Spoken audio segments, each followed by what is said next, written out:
Bonjour, voilà, c'est Magali, investisseuse rentière et libre grâce à l'immobilier.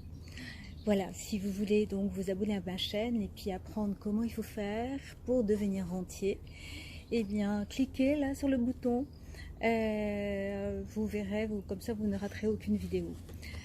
Aujourd'hui, je voudrais vous parler des difficultés que l'on peut avoir quand on débute dans sa carrière d'investisseur immobilier. Au moins, difficultés ou en tout cas 2 points qu'il faut voir, 2 points essentiels. Et ensuite, 2 points qui peuvent constituer des blocages et qu'il faut vite faire disparaître. Alors ça c'est, vous savez, j'ai connu ça moi au début et puis je pense que tout investisseur connaît ce genre de choses et se pose les mêmes questions au début. D'abord, enfin, à mon avis, il y a un des points essentiels, c'est de savoir pourquoi vous voulez donc investir dans l'immobilier. Est-ce que vous voulez vous enrichir et puis avoir rapidement un gros patrimoine immobilier? Est-ce que vous voulez vous constituer une retraite? Est-ce que vous voulez jouer? Est-ce que vous voulez transmettre à vos enfants ou d'autres personnes? En fait, pourquoi vous allez faire ça?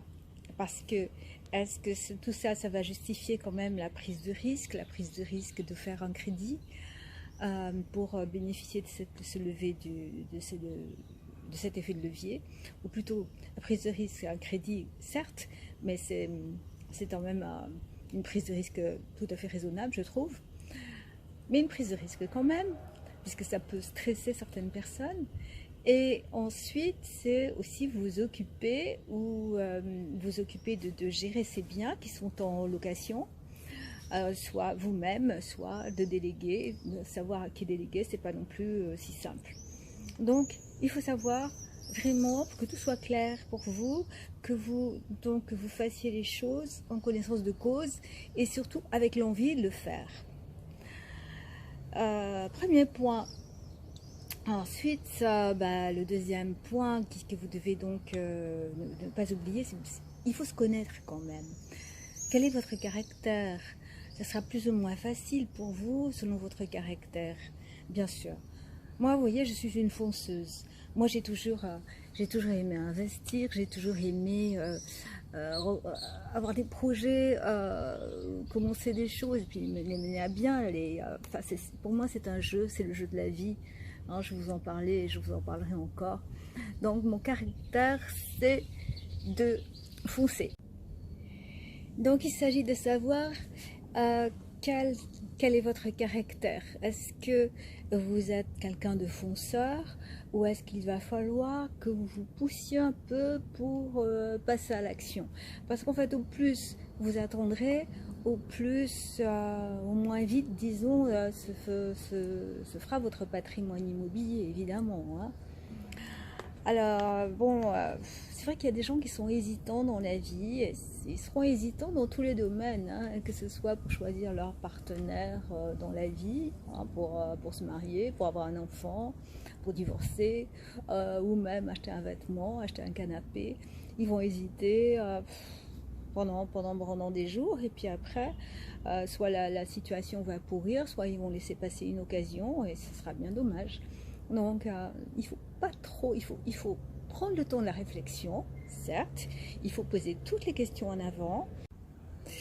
Bon, une fois que vous avez décidé, vous passez à l'action. De toute façon, il y a aussi toujours des moments où on va hésiter, hein, même moi. Hein. Moi, il m'est arrivé, par exemple, j'avais des blocages, par exemple quand je skiais. Je me trouvais en haut d'une piste noire et puis je restais là pendant 1 heure à me demander si j'allais descendre cette piste ou non. Et au plus j'attendais, au plus j'avais peur et au moins donc après j'étais obligée de partir en dérapage. Enfin bon, il ne faut pas trop attendre parce que moi je me suis rendu compte en tout cas que quand je restais pas trop longtemps en haut de la piste noire, je dévalais la pente bien plus facilement, bien plus aisément et c'était parfait. Donc, Voilà, ça c'est savoir votre caractère. Ensuite, il y a des blocages que vous devez absolument éliminer. Le blocage, par exemple, ça peut être l'âge, votre âge. Si vous êtes trop jeune, si vous êtes étudiant, si vous ne pouvez pas convaincre la banque parce que vous n'avez pas d'apport personnel, si vous n'avez personne pour vous porter garant, etc. Donc là, vous êtes jeune et c'est vrai que c'est un handicap, mais malgré tout, c'est franchissable, hein. Moi, quand une de mes filles a commencé à investir, bah, je me suis portée garant et puis voilà, elle a commencé.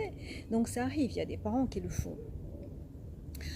Ensuite, il y a l'âge, sans inverse, vous pouvez vous trouver trop vieux pour investir. Moi, je trouve que mieux vaut tard que jamais, hein. Investissez, de toute façon en ce moment, les taux sont tellement bas, vous pouvez aussi faire un prêt, surtout si vous le nantissez avec un bien que vous avez déjà, ou si vous avez des revenus suffisants. De toute façon, ça sera une bonne façon de transmettre, par exemple, un patrimoine immobilier à vos enfants ou vos petits-enfants. Donc, pas de problème, jeune ou plus âgé, vous pouvez toujours investir. Donc ça c'est un blocage certes, mais un blocage que vous pouvez aisément faire sauter s'il ne dépend que de vous. Ensuite, il y a un deuxième blocage qui est plus difficile à faire sauter parce que c'est votre entourage. Votre entourage va parfois vous dissuader d'acheter un bien, soit parce qu'il est trop cher, et ils vont vous dire mais comment tu vas t'endetter pour plusieurs années, non, c'est pas sérieux, c'est pas bien, ça, il faut pas le faire, tu te rends compte, il peut se passer ci, passer là, enfin tout de suite c'est le tableau noir. Donc votre entourage va essayer de vous dissuader, surtout s'il y a des travaux. Alors s'il y a beaucoup de travaux à faire, c'est-à-dire que bon, plus le bien sera rentable, évidemment, plus il y aura des travaux, puisque vous allez complètement le rénover, hein, et ça sera vous allez vraiment faire une excellente affaire sur un bien comme ça.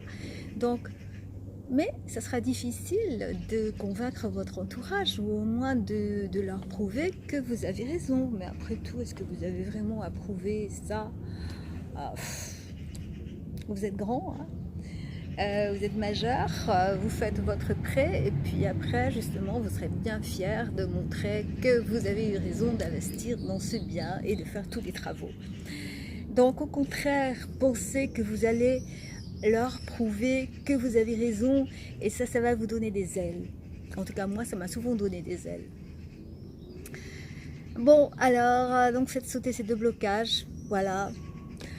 Ensuite, et en dernier, donc, pour clôturer cette vidéo, moi je peux vous dire que de toute façon, quand on commence dans la vie d'investisseur, ou c'est toujours difficile, on a toujours peur, pour diverses raisons, on n'a jamais appris à le faire à l'école et bien sûr, donc on a une appréhension, mais il faut que ce stress ne soit pas paralysant, au contraire, il faut que ce stress vous donne des ailes et lorsque vous sentirez que ce stress est là pour vous motiver et vous donner des ailes, là vous allez investir. Et quand vous aurez réussi votre premier investissement, vous serez rendu compte que c'est pas si difficile, donc vous en ferez un deuxième, un troisième, un quatrième. Et voilà. Alors, si vous voulez continuer à investir ou si vous voulez faire de beaux investissements et avoir de bons rendements avec l'immobilier, cliquez sur le bouton abonnez-vous à la chaîne. À très bientôt. Au revoir.